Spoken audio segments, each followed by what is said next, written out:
Well, this morning we have a very different subject than the one last week, or the last lecture, because we are going to explore a field where, for the most part, efforts have failed. We are trying to discover a little more about life. Not life as time, but life as energy, life as vitality, life as consciousness, will, wisdom, and action. And in order to understand these principles, we have to do something that is against present policy. We have to turn to the past. At this moment, the world is very conscious of the present and fearful of the future. Where much of the problem rests has been ignored, and that is in the past. Now, the past is something more than dead yesterday. And to overlook it is to lose the most wonderful text for the study of our problems, because none of these problems are actually new. They are all part of the descent of a stream of life. And this stream of life is the thing we want to consider. Some years ago, General Furlong, in his Rivers of Life, gave us a chart showing the development of races, sub-races, and a great arterial system of life descending through history. Everything in this list and everything in this chart is actually very scientific, very factual, and probably more readable and usable than the histories that we write today.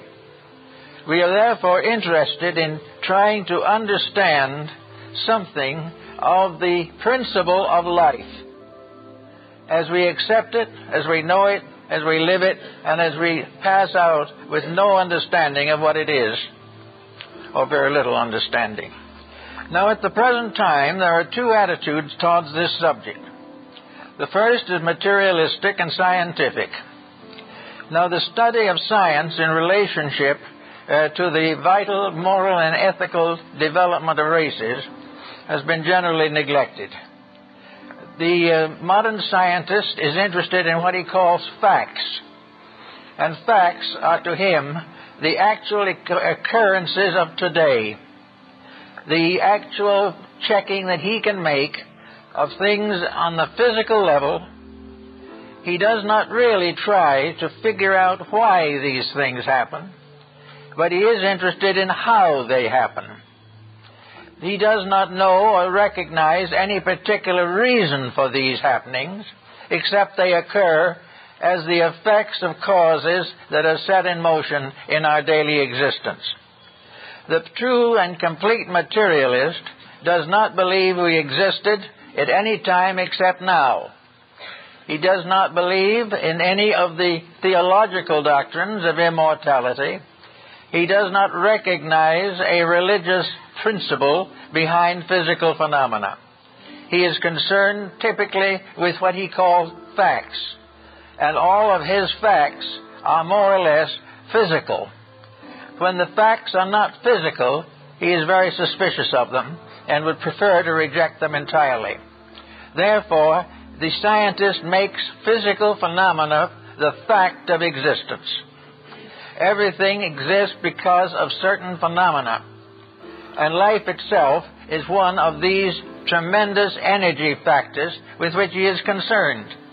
He does not know where life comes from, except in the physical sense, through the perpetuation of species. He does not know about the overtones which affect the conduct of human beings, because to him these things are merely passing shadows on the surface of a scientific factuality with which he is completely absorbed. The result is that as far as moral and ethical development is concerned, the scientist has to depend upon another factor if he wishes to develop any of the overtones of ethics. He has to divide his attention and admit the existence of something above or beyond science. This he hesitates to do because he feels that the moment he passes from the fact, he passes into a mirage. All overtones to him are simply the longings of the human soul for something beyond the physical. And the scientist is very doubtful if there is anything beyond the physical worthy of consideration. Now, on the other side of this coin, we have the religious point of view. We have that of the individual who by nature believes in the reality of the wonderful.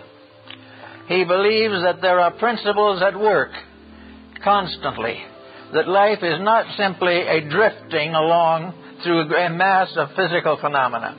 Life is the unfolding of a plan, a purpose, that there is a divine power at the source of life. He has his problems trying to prove this, but also he has certain points that are worthy of consideration. To the theosophist or theologist, as the case may be, the physical phenomenon of life is more than merely the unfoldment of bodies. Life is a stream of some kind, as shown by Furlong in his Rivers of Life. Life is an unfolding process going on constantly. It has passed through one cycle after another. It continues to move cyclically within the boundaries of law. Somewhere in this great pattern of motions, there is an ethics.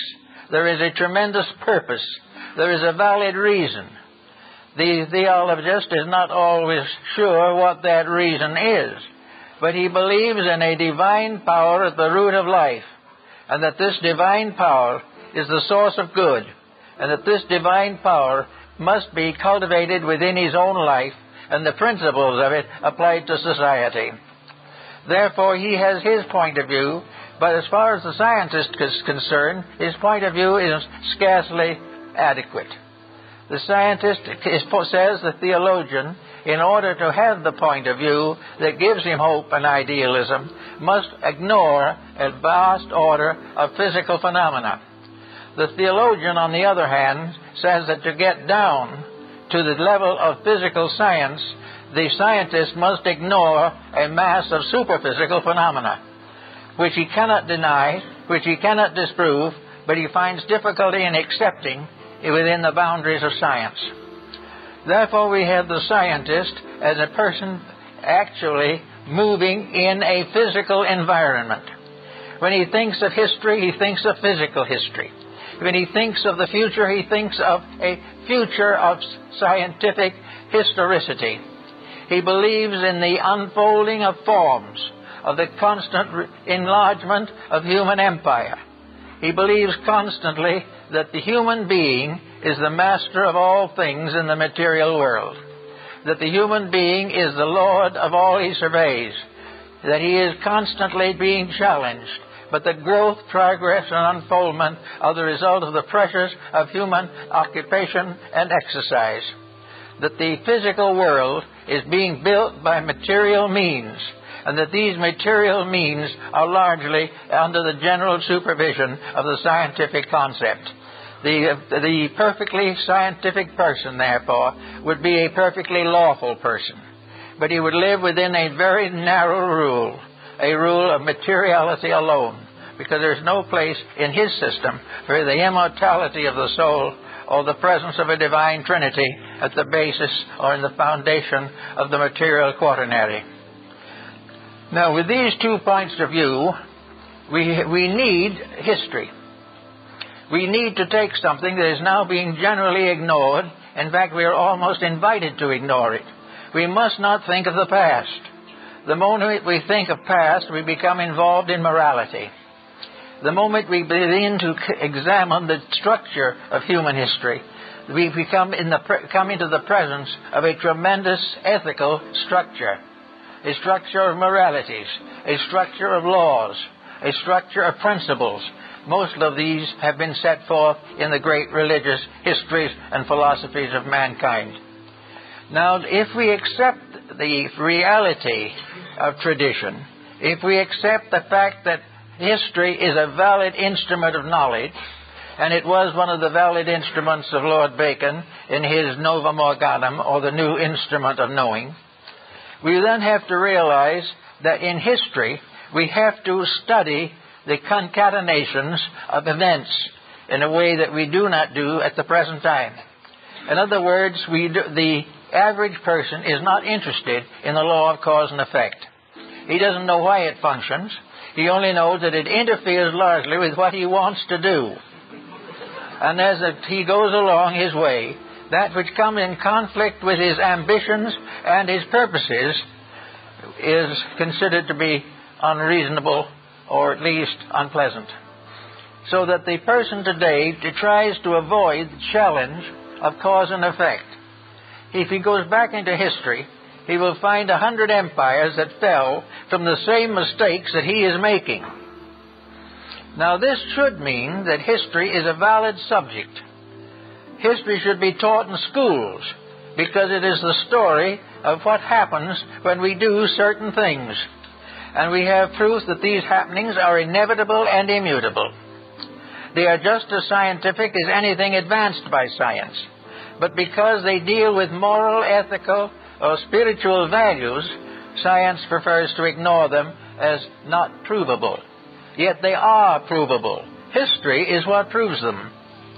And until we can prove definitely that developments of life on this planet survive against historical mistakes, we have to consider history as part of the story. Now, history tells us that there is a pattern by which all things in this world move, and what Furlong calls the rivers of life. In the Bible, 4 rivers rose out of Eden and made fruitful the earth. Rivers of ethics, rivers of morality, rivers of religion, religions of art and science. All these things are great institutional structures built upon the manifestation of history as ethics. So we look around and we see that certain things always happen. Now we come to a group of people who do not care whether they happen or not. One of the reasons being that they have never studied sufficiently the records of human action and activity to realize the importance of these things. The young person in school today is told that now we are living in the grand age of all things that are wonderful, and therefore the past is made up of a group of primitive wanderers struggling against the advancement of science. This is not true, but this is what the average person is inclined to believe. He is inclined to believe that now is important, that everything should be judged by now. We should judge the TV programs by now. And if we do that, we're in kind of difficult situation. And we must also beware that we must judge nuclear physics by now, and by the building of more nuclear plants. We must judge the result of destruction of our environment by now. Everything must be today. And the reasons why we're in trouble are neatly evaded, because they interfere with our good spirit in doing what we please regardless of consequences. So we begin to study what these things all add up to. Now, when it comes to this point in the view, we have now 2 systems. One believing that there is a principle of good, and the other believing primarily in a principle of skills, or ethical, physical pursuits and progressions. Now, in this, we have to try to study something. Of course, in religion, deity emerges either as a person or as a principle which becomes personalized. We consider deity as a supreme power at the source of life, and that this supreme power has the right and the power and the privilege to cause any series of consequences that are necessary for the fulfillment of its own purpose. Now, just what that purpose is not very clear. Whether this purpose is to prove the existence of deity, or whether it is intended to result in the perfection of creation, is a matter that's still open to considerable debate. For the general point of view is that the will of this power is the perfection of all that lives according to some code of perfection, which at the present time is largely physical. The perfection may call for something better than physical, but the reason for it is the conveniences of physical life, such as, for instance, the end of poverty, the end of crime, and the end of many vices that arise which are against the common good of society. So now we have a problem that goes right back to this concept of deity. Deity is supposed to have been the power that created the human being. Humanity is a projection of deity into manifestation. Why was this projection necessary? This is a question that is constantly under consideration. If we wish to assume that deity is all-powerful, omnipotent in every sense of the word, why did deity not produce its creation perfect to start with? After all, why should deity create an imperfect structure and then demand its perfection through a series of what to the average person consists of misfortunes? Where and how is it that humanity, being a product of the divine mind and the divine will and the divine soul, should not have been developed perfect in the beginning? Why should there be this tremendous struggle against the evils of life? Why should the individual be required to constantly stand against his natural inclinations? If he was intended to be perfect, why were these inclinations embodied into his structure? Why was he made imperfect if the divine power can produce perfection? Why should the individual be in constant conflict with morality and ethics if he is a principle has origin in a divine power that is perfect in morality and ethics? This question has been asked time and time again, and it seems to be one of the great hang-ups in the development of an ethical world principle. Why is man not perfect if he is the product of perfection? And if he is not the product of perfection, why does he hope for perfection if the only power that exists cannot bestow it, or does not bestow it? Now, there has to be an answer to this, and the material scientists take it very simply. There is no such thing as a control demanding perfection. The human being is a growth, an unfoldment of physical forces and factors. And enfolded within it, this being is life. Life, integration, and a power to grow, to become, and to propagate. These things are inherent in forms, but they do not contain within themselves any strict or certain form of ethics. They are growth, producing right and wrong. And right and wrong are finally sorted out by the results of action. The individual who has enough experiences gradually comes to certain conclusions. This theory, however, has been subject to a number of reversals. At the present time, we have more intellectual knowledge than ever before and less ethics. We have developed a tremendous growth of materialism away from ethics, away from morality, and away from principles. Now, if the scientific process is complete, and the final end of all things is the production of a self-sustaining creature, a being that is sufficient to all its needs, then science is in trouble because it isn't producing such a creature. If, on the other hand, only morality and ethics, temptation, and gradual moral growth can produce perfection or produce release from problems, then why and how does this come through in our theological studies and considerations? So we come to a very interesting problem here. Namely, let us now say that we are going to think in terms of a different concept of what humanity is. We've thought of humanity as a biological miracle on the physical level and a psychological miracle on the religious level. But perhaps there's something else to the thing. There's something more that we haven't investigated at all. And that is, what is the basic structure of life in this world or in any other created sphere of life? what is life in this sense. Now, the ancients had another concept of this, which we have generally overlooked. One of the oldest forms of symbolism for life is a river. It is a stream. And in most philosophies of antiquity, this stream of life is flowing out of a cause. It is like a stream rising in a great mountain and gradually drifting down the side of a hill, gathering small ripplets to itself until finally, with a tremendous crash, this stream of life falls into the sea. And this is the great cycle of life, that this is life moving inevitably towards infinite differentiation and finally into ultimate reorganization and reintegration. Therefore, instead of thinking of life as simply an energy in the sense of humanity, let us think of humanity as an aspect of life.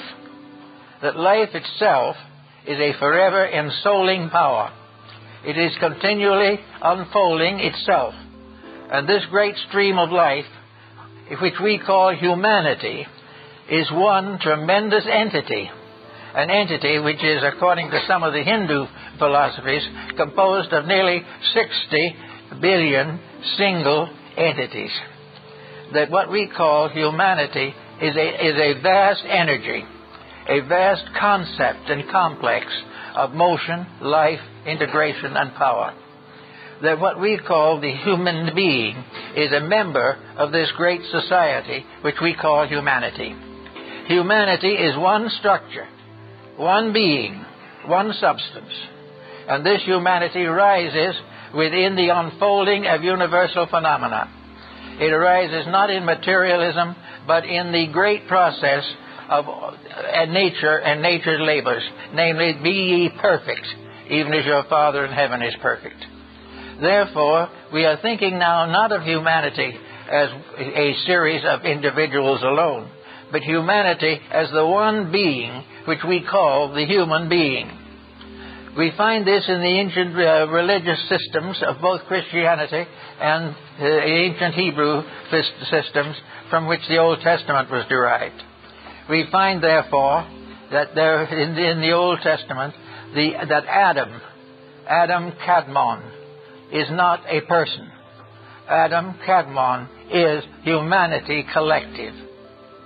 There is one mysterious power. This being is one being. And this one being consists of all individual human beings considered together and moving together in the great river of life. And this river of life is being moving to the perfection of itself. This is a little abstract and a little big to think about all at once, but it gives us a very important clue, namely that we are moving together along a pattern that is intended to bring about certain definite results. In other words, we are not paying for past sins, nor are we doomed to make more sins and nothing else. We are here to grow, to unfold the potential which we call human, which is one of the innumerable levels of life in the infinite universe. We are one creature, more or less, cast away like Robinson Crusoe on a desert island, but not cast away outside of the divine purpose, cast away to prove and justify that purpose. We are here to achieve the growth of this being which we call humanity. This being is made up of an infinite number of separate personalities, all growing together. This great being which we call the humanity also breaks up within itself into a number of races, sub-races, and divisions, all of which are part of one structure. This one structure being a level of growth in the universe, a level that has become part of everything, just as much a justified fact as the development of solar systems, or the development of planets, or the development of various continents on planets. These things are growth symbols, and humanity is an entity growing. One entity, made up of an infinite variety of individualities. This was the point that was made by Herbert Spencer. that man is an infinite variety. And when we think of man, we think of mankind not as a person, but as the person, composed of all the individual members of the human life wave. Humanity becomes, therefore, a life wave, a life motion in space, a life principle with which we must all become more and more aware and properly informed. This one principle, therefore, is not here to be punished. It is here to grow. And the symbol of that growth is simply a child. A child is a symbolic unit in this great process. The child is not born to suffer. The child is not born to make mistakes. The child is here to learn through trial and error to develop the potential of itself. In other words, by growing, the individual overcomes the stasis which we call inertia. Everything in the solar system is growing. Races grow. Nations grow. Nations and races break up into subdivisions. They can pass through all forms of temptations and problems, such as a child growing up. And this child is not going to be stronger by having temptation removed. Because this would be contrary to the production of a mature race. A race capable of taking its place among the great galaxies which populate space. So we are part of the population of space. We are part of a plan which we don't know the end of, and probably will not for a long time. But we know we are growing for a purpose, that this growth is proper, natural, and if resisted, can be the source of complications. The moment we resist the motion of becoming better, we loose all kinds of sorrows upon ourselves. The child is not punished in nature simply before ignorance. It is presented with means of overcoming ignorance.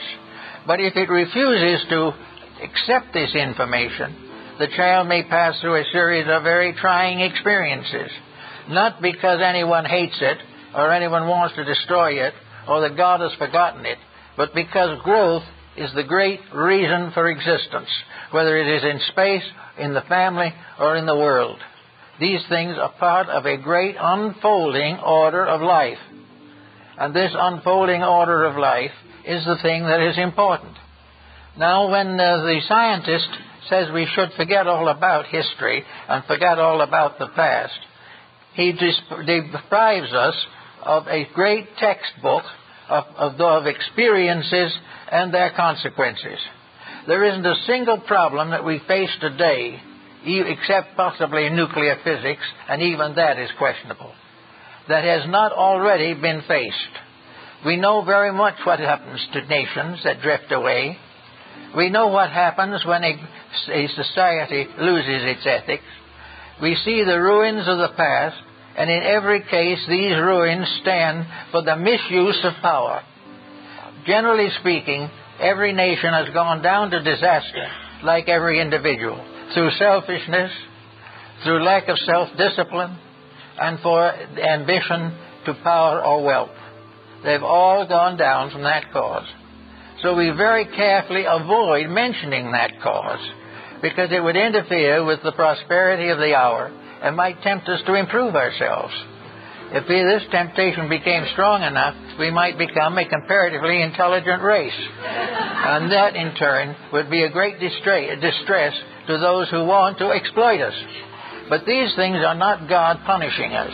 They are the laws of life, the simple principles of integrity asserting themselves over the various ambitions and vicissitudes of human nature.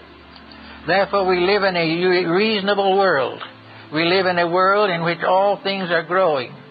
We are reliving in a world in which cooperation is inevitably necessary, but we are still striving desperately to maintain competition. We are definitely in need of one religion, but we are afraid we might get it. And instead of working towards it, we do everything possible to keep the barriers up to cause various denominational intrigues and ambitions. Everything that would tend to solve things, we are afraid of. And yet we have to face these things that are right. And the power of destiny, as it was known to the ancients, is the power that says this is going to happen. No matter what we do, we are going to grow. And if we grow the easy way, we can have pleasant gardens and a pleasant life. If we decide to grow the hard way, we will have war and strikes and conflicts and plagues and various inquisitions, as long as we resist the natural law of life. In other words, what we call our environment today is our school. A great moving mass of life with a certain specific destiny, humanity, an entity in space, a collective. We have human collectives, then we have another collective, the animal collective. We have these units are vast entities representing laws of living and levels of existence unfolding in one magnificent environment. And this environment is suitable to protect them all, fulfill them all, and bring them all to the perfection of their purposes. That stands between, which is ego selfishness, which is desire to compete for power, when there can be only one power, and that one power is never on the side of exploitation. The one power to be one is real. Anything to divide this, break it down, and make difficulties for it is illusion. So now we can clear the purposes of life and realize that the universe is not run by despots. It is not run by deities that cast off suns in front and moons behind. It is a great integration of unknown origin, but of absolute honesty and perfect intelligence and infinite love. These things are the great realities. And these are the things that were predestined and foreordained before the beginning of the world. And the only way we can get out of our present difficulty is to begin to move as a unit in the direction for which we were intended to move. Now, because humanity is made up of many different groups, we also have a series of subdivisions within the great structure of humanity. We have racial subdivisions. We have various types of psychological differences. We have religions as units. We have all kinds of unities within the one great unit. And all of these unities within the one are compatible. And until we find they're compatible, we're in trouble. We're going to be in trouble just as long as we fight each other on any ground. Because actually, whether we know it or not, the one that fights and the one who is fought is part of the one that never wants to fight or never wants to be fought. In other words, we can afflict no one but one of our own kind. We can affect nothing detrimental except by injuring the great unity of ourself, this unity of the human being. And we have got yet to learn the idea, the real principle of the brotherhood of man. We have to realize that the great power behind things, it wants this civilization, this culture, this great world order to succeed. It must succeed because there's no such a thing as a failure in the divine plan. It cannot fail. By the very nature of itself, it cannot fail because it is infallible by substance, by essence, and by reality. So we can fight with it for a long time. We can oppose it for ages. We can put down 10, 20, 50,000 years of war and pillage, but it has no bearing upon the essential fact that it must end regardless of how we realize or how we think. First is the realization of the brotherhood of man, and secondly, the realization of the identity of all that lives. These principles could become a solution to the constant pressures of our day. Now then, when we go a little further into this matter, we begin to study the various effects of life upon these points. Now, finally, if we consider this vast unity as one, which it is, the Adam Kadmon, the one that is made out of the stardust, then the other mind, a small one, the physical atom, so-called, ADM meaning in Hebrew a species or a kind, not a person. Then we have the problem of this little atom. And this little atom is ourselves. This little atom is each human being. because each human being is a galaxy.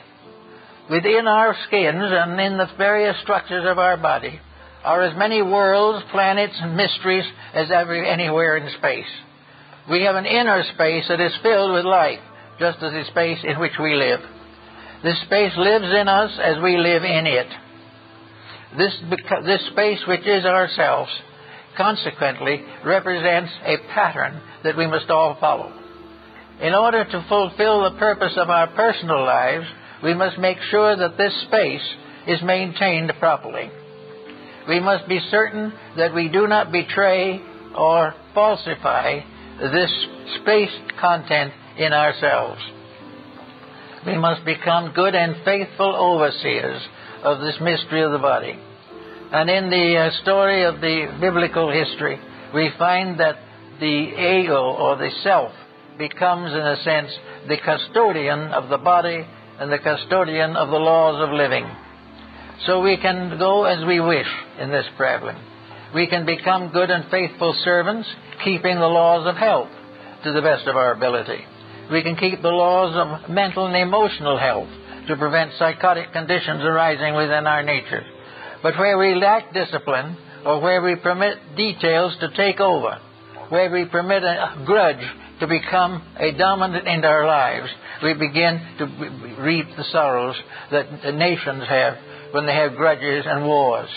For every inclemency of our own body becomes symbolical of one of the larger inclemencies of the world in which we live.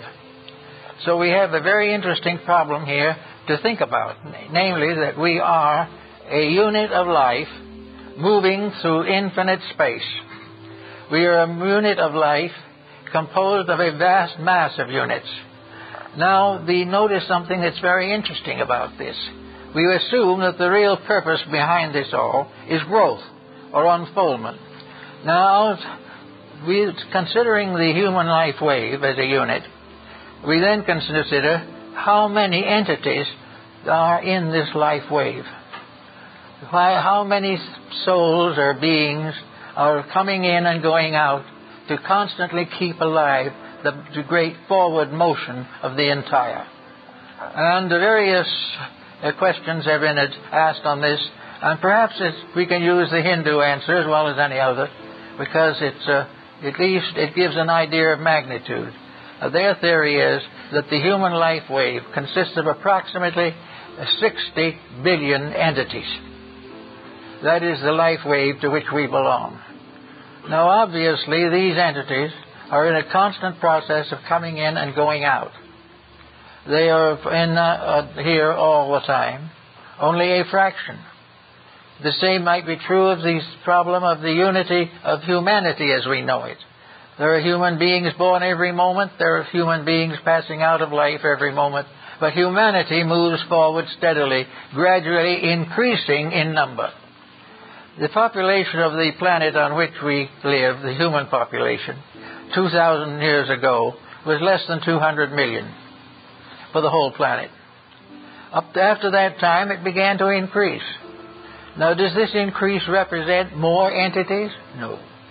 It merely represents more of the great cycle coming into embodiment at one time. If the 60 billion are sitting there, or are lying in suspension, awaiting embodiment, those who come in become, like children, are born in and can go to school. After a certain length of time, they grow older and pass on. In each generation, a few more come in. Through the progress and growth of life on Earth, more and more human beings come in. Until now, we have altogether somewhat near probably 6 billion human beings. Up from 200,000 to 6 billion. Now, this doesn't mean that there is one single new soul in the world. It doesn't mean that there is one iota of difference in the plan. It simply means that gradually vehicles for the manifestation of human entities are improving, growing, unfolding, and making possible more to come in and take the lessons of life with us.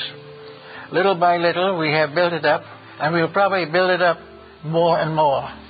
If we reach a population of 10 billion, then 1/60th of our entity field will be incarnate at one time. This is important because it gradually means that the life wave is moving gradually into objectivity. The life wave is more and more embodied, and embodied is becoming growing more all on time. With every increase in population, therefore, new scholars have come in to go to school. And those few who have graduated disappear or vanish away, but they are in no way substantially changed. There is no death in this pattern. There is only a constant changing toward the better. Now, this is a very large concept, and it's a concept that must be given a lot of consideration. But it is also a concept which contains within it space for growth. And it takes away from us forever this fear of eternal damnation, or, from the scientific point of view, eternal oblivion. We are growing up as a being in space. There are other beings. There are animal kingdoms. There are plant kingdoms. There are mineral kingdoms. And even minerals grow, although it's sometimes difficult to point it out. Paracelsus described definitely the growth of metals in the rocks. And I have seen one, this alchemist here, a little old gentleman, who had a little tiny gold tree that had grown in a rock and was still growing, although it was depending on a small piece of rock. Everywhere things live, grow, and fulfill something.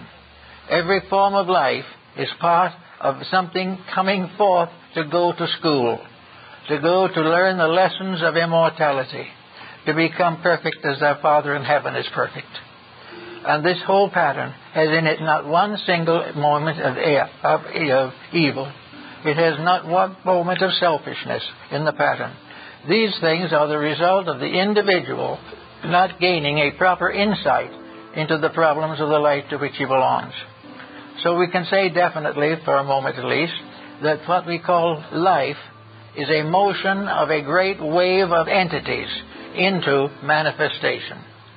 That these waves of entities are everywhere in space. That we are by no means the only one.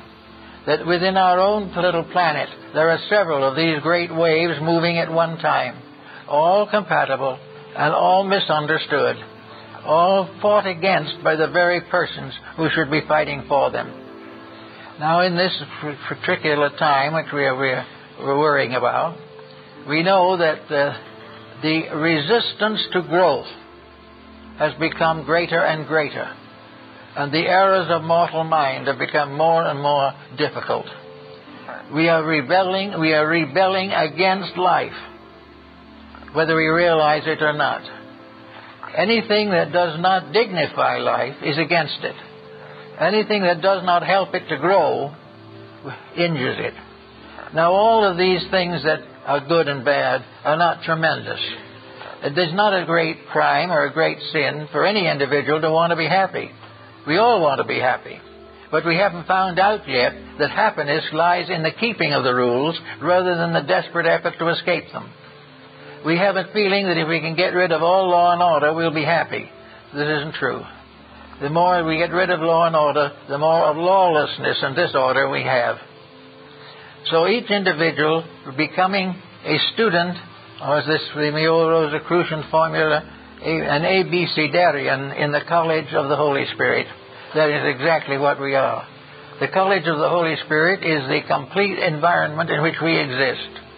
The matriculation of the great group of entities is an entry of a group of entities into a great educational, cultural system that is completely idealistic, that is completely real, and which will only may be perfected when human beings keep the rules. Now, there are deities of ancient times who were the deities of rules and laws. There were deities of wisdom and truth and health. But all of these deities are symbols of rules. The God of health is the symbol of the individual who lives according to the laws of health.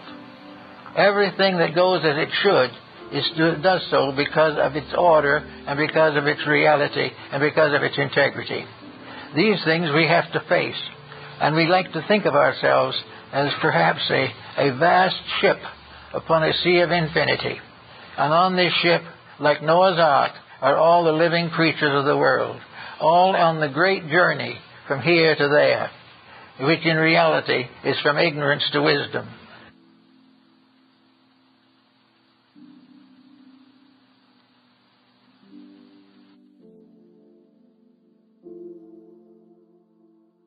Authority and power, all these things are illusions. Now we say the individual leaves here. After having 70, 80, 90, whatever it is, or less years, the entity retires. Now where does the entity go? What happens to it? Does it cease? Does it pass into some kind of a Hades, as a theological entity might be considered? Does it pass into oblivion, as science would dominantly say? What happens to it? The answer is, according to the wise, that it returns to the ocean of the race of which it is a part. It becomes again a part of the great structure of totality. But each time it comes back, it brings with it another grain of reality. Out of every life, we learn either from our action or because of our action that there is a certain truth that we are going to gradually accept. For instance, maybe for 50 lives, we've been feuding with various circumstances. We went through a certain life, we feuded with the family and went off by ourselves and died lonely. Another time, we feuded with the government, became radicals. And sometimes maybe we were executed for heresy. On another time, we were feuding with the economic system and put on great strikes and so forth. All the time, we were against something. And that being against something kept bringing us back because we hadn't learned the lesson. The more we fight, the more certainly we'll come back. Because the only answer to not coming back is enlightened peace. This is the only way in which reality can survive. But each time we go back into that source, that great complete collective, we carry with us germs and traces of wisdom that we have learned. Before we pass on, we have learned that the struggle was wrong. Before we pass on, we may learn that wealth was no blessing. We may have learned that intemperance was not good, or that narcotics could destroy or prevent the development of our inner lives. These things go back into the unit, and gradually the great being, humanity, gradually becomes wiser in all its parts. Little by little it grows, each individual contributing one tiny grain of truth to the construction of the entire. And in the course of time, truth will survive, and every entity in this great cycle of, say, 60 billion, each entity will have learned the same lessons and will form a complete and perfect unity. From that time on, we will have an enlightened race. This is the race of the heroes, referred to by the Greeks. This is the eternal and divine race that occupies space, and which goes on to the next step of the great unfoldment towards reality. What is the end, the very end of it, we do not know. But we know that every part of it is perfectly organized, perfectly integrated, perfectly reasonable, and eternally good. And that the only difficulties we have are the ones we make for ourselves. The only difficulties are those in which, in our self-will, we struggle against the inevitable. As Böhme, the mystic said, German mystic said, self-will, this was the fallacy for which fell the angels. So the angels represent the disobedient ones that try to stand against and create what St. Augustine calls the city of Babylon, as opposed to the city of God. But everything, that wherever there is a rebellion, it seems as though a little group of these souls, of this one entity type, make little kingdoms of their own, here and there, somewhere in space, and put over these little kingdoms the various tyrannies of their own making. This is true of all the races that are developed within the great body of humanity. Each of these races is a vital organ in the structure, just as it is in the political world. But each of these separate races is separate because it has not yet achieved unity. But it may have achieved considerable advancement in certain matters. And finally, advancement brings the realization that all knowledge that is real knowledge is compatible. Advancement of self must ultimately result in the advancement of all that lives. Unless it does, these little kingdoms fade away.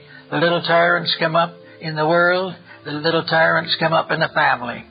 Little tyrants like this come up in business enterprises, each one trying to dominate the world or dominate the little environment in which it lives. This struggle for domination is the recognition or the acceptance of separateness, the existence of the idea that each individual is working for his own salvation, regardless of its effect upon other people. This is completely false. Everything, regardless of what it does, must work for the common good, or it will destroy itself. Therefore, all competition is really a thing in fighting itself.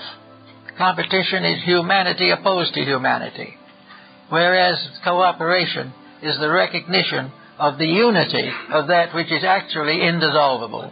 There's nothing but unity. Unity and private pride or private enterprise for the aggrandizement of self at the expense of the rest. So we find all these factors working to produce what we call life. And a life, as I like to think of it perhaps, is a great motion towards oneness. It is a motion towards unification, a motion towards the reality of integrities. It is the individual moving with other individuals to the fulfillment of purpose. And between the individual and his ultimate goal is ignorance. And this ignorance is evil, any more than it is evil that a small child cannot work calculus. Ignorance is a natural state of things. The matter problem is that you do not educate ignorance to become more ignorant. You educate it to overcome itself. You make wisdom take the place of ignorance. Therefore, little by little, we overcome all differences, all separateness, and become what we were intended to be, one people under God. Under this purpose, we also become aware of the vast idealism at the source of everything. We do not know the nature of the infinite. We are not able to grasp that which is completely beyond our comprehension. But we have symbols of things that seem to point towards this. And the great symbols of life in religion and philosophy and art and music and even in science are symbols of this infinite purpose. All knowledge is under law. All law is under God. And the gradual realization of this can help the individual to restore the problems of his time. Today we are worried because materialism is rampant upon the earth. We fear that we will be finally destroyed by this ignorance. We cannot be destroyed by ignorance. We can only injure ourselves by ignorance. We cannot prevent the plan, but we may reduce ourselves to a very sorrowful, miserable, repentant attitude because what we have done to injure a purpose that was right and proper. The proper end of all growth is peace. It is the realization that by working together, we advance the history and nature of all life. We do not think of ourselves as being close to planets. We sit on them or live on them or we look at them through telescopes. But we do not realize the brotherhood of stars or our own union with this vast firmament under which we exist. There is only this one great plan, divided into numerous levels, into numerous departments to help us to meet the growth problems of existence. So if we can start in a little bit by thinking no longer that we are exterminated by death or that we go to rest in heaven for the virtues we hope we have and probably do not have, or that we return into incarnation to pay for our sins. These things are negative. They are interpretations of great truths, but the interpretations are not right, not proper, therefore do not have a validity. They're less. By misinterpretation, we create empires, and these empires fall. by proper interpretation, we create empires, and empires live. Therefore, everything depends upon building with the law instead of against it. There's no more rebellion against truth, but only a fading away from error and a recognition of the sublime dignity of the truth that we should be recognizing at all times, so that we have no more the problem of primordial sin. Sin is ignorance. Ignorance is inevitable to the newborn child. It doesn't know, but it contains within itself the potential of knowing. Sin may be part of the life of millions of human beings today, but this is not because it has to be. It is because they have not as yet released the constructive powers within themselves. Therefore, education is not really a cramming on of sciences. It is a release of the internal benediction of understanding, by means of which whatever we think suddenly becomes clarified into a great witness to truth and reality. All these things become essential elements of a great system, a system in which there is no failure, a system in which there is no punishment, except the individual who finally has to admit he's made a mistake and is very greatly humiliated thereby. But he has to admit that he has the wrong point of view. Now, we are working today to clear up the problems of nations. We are trying to find some way of bringing peace to nations, but it must not interfere with our private enterprises. We must have peace, but we must not in any way interfere with the accumulation of wealth or the building up of power. We must have these good things that we want, but we must not change ourselves in any way to deserve them. So what is the result? An impasse. Error cannot survive. Good has not been brought into focus, and there we continue day after day to fight between selfishness and truth. And up to now, truth has been coming out second best, because we are too concerned with the little things about ourselves. The things we haven't remembered, as is found in some of the Indian philosophies, is that there is only one of us. The human race is one being. If we cheat anyone else, we are cheating only ourselves. If we destroy something or someone else, we are destroying a fragment of ourselves. Every evil afflicts mostly the individual who causes it, because it releases into action negative factors which will help to destroy all the purposes of life. If, therefore, we can imagine ourselves as a beautiful stream of 60 billion souls shining in the light, a beautiful dream or a beautiful structure coming down from the great mountains of infinity, making the land fertile, and finally flowing into the sea, which is the mother of life. And from the sea it is picked up again and carried to the mountains, and it goes on and on. And this is the essential burden of Taoism.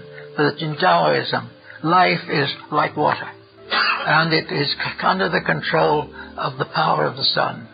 And it is this that causes it to rise, and this is what permits it to fall. But this constantly going on results in a world beautiful, verdant, well-ordered, and beautifully maintained, until the human being comes in, pollutes the water, destroys the air, and tries to achieve his own particular purpose at the expense of nature. And when he talks about nature, what is he talking about? He's talking about a whole series of these beings. Nature is made up of beings, all of which are essentially eternal and immortal. And these beings are afflicted by the selfishness of one of the beings, or one being, until finally the great purpose is temporarily thwarted. But the law is such that no matter how many mistakes we make, we cannot win with mistakes. Nor can the mistakes destroy us. They can only humiliate us. They can only restore our final faith in the realities of life. In the end and in the purpose of things, they are good, even though we have trouble facing them when they occur. So let us think of life, therefore, as a great stream of eternal power, the very lifeblood of deity, the infinite of space, that which is unconquerable, that which is inevitable, that which is eternal. And in this flow all the races, nations, and peoples of the earth. And they're all flowing eternally towards unity with truth, unity with beauty, and unity with love. It is only our own selfish self-centeredness that breaks us all up into wars and camps and political systems and conflicting psychological entities. There is no reason for these things. There is nothing, finally, except this tremendous motion of life towards the fulfillment of its own divinities. Now, when this divine life finishes itself, when we finally come to the point where all of these entities have unfolded the potential which is in them, what happens? Then, according to mythology and legendary, we give birth to another race of gods, another race of divine beings that become the parents of worlds, the parents of systems, and take their place in the great hierarchy of eternal growth that goes on forever, beyond the stars, beyond the horizons, beyond the infinite, beyond the galaxies. There is nothing. We do not know what lies beyond. We do not know the infinite good because we have not achieved the finite good as yet. But it's coming. It has to come. And in the fullness of time, we will see that we are one being flowing through time and eternity to the fulfillment of the purpose for which we were intended. We do not know exactly what that purpose is, but we know that that purpose rests in the mind and heart of the deity at the source of life.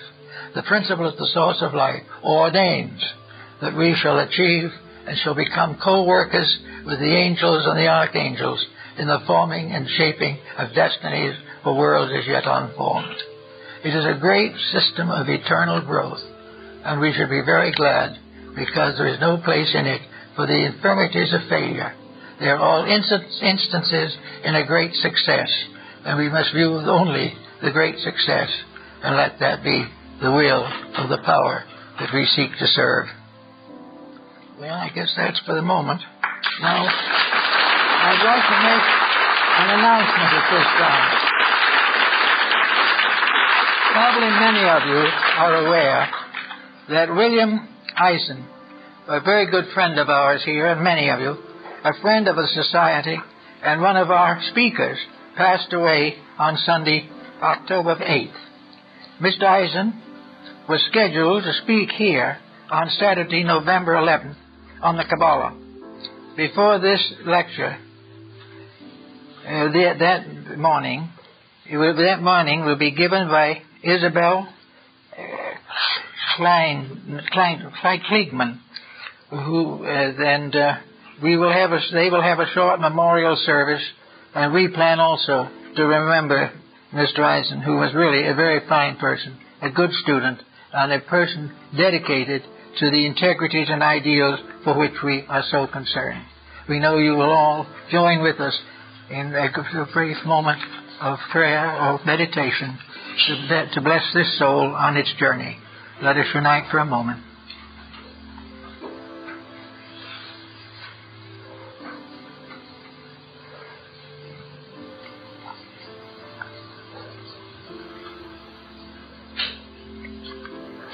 So mote it be.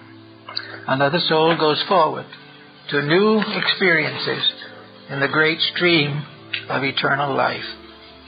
And that where we all belong, and in the presence of that, there is nothing to fear, everything to hope for, and a full realization that in the fullness of time, each of us will fulfill the destiny for which we were intended. So mote it be.